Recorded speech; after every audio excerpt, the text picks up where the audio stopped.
my name is Lila. And my name is Leah. And the Santi sisters are here with another video.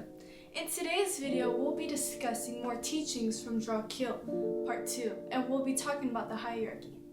Now let's get started.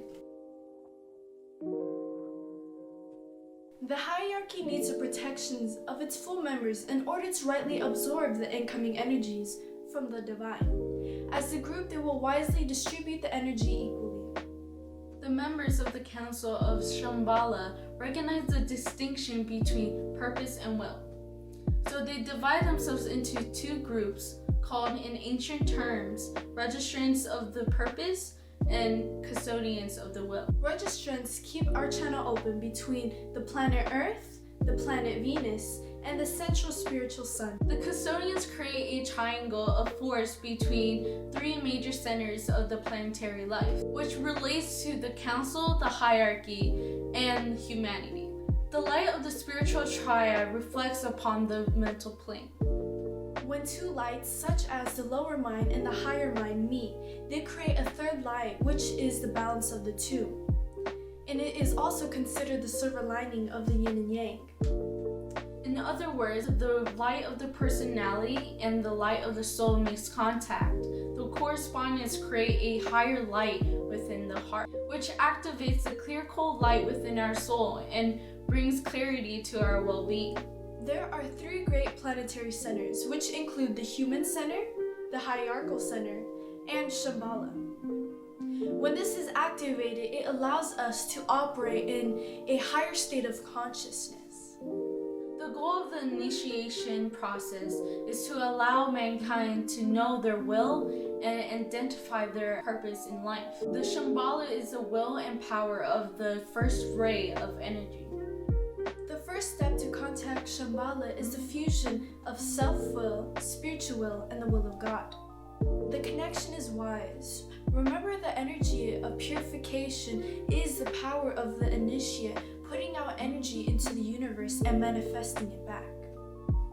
Purification eliminates all that hinders the nature of divinity from full expressions. Nature hides the glory of God, which is energy of good.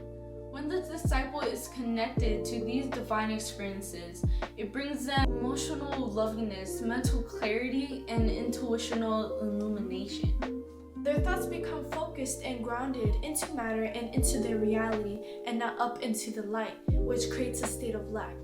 Keeping yourself balanced and rooted in your purpose and in your goals, because you came to earth for a reason, and that reason is to create heaven on earth. The energy of destruction removes forms that imprison our inner spiritual life, which hides the inner soul light. This energy is an important aspect to the purification in the nature of divine life. The destruction activity is put into motion from the will of the council at Shambhala and by those in all the subhuman kingdoms, which is brought into activity through the law of karma. The three energies are symbolized in the life of Christ 2,000 years ago.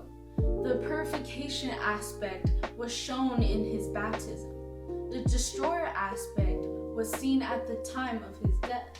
The organization aspect was shown through the spiritual will of Christ to the purpose and the will of the Father God.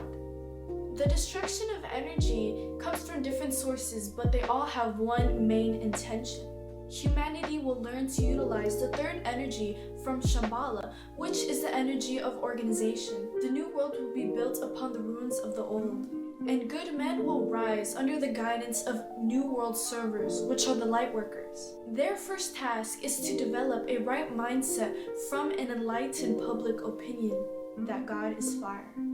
Thank you guys for watching. And for more videos like this, give it a thumbs up. And don't forget to subscribe to join the Pride. And remember, Stay woke, stay beautiful. Peace.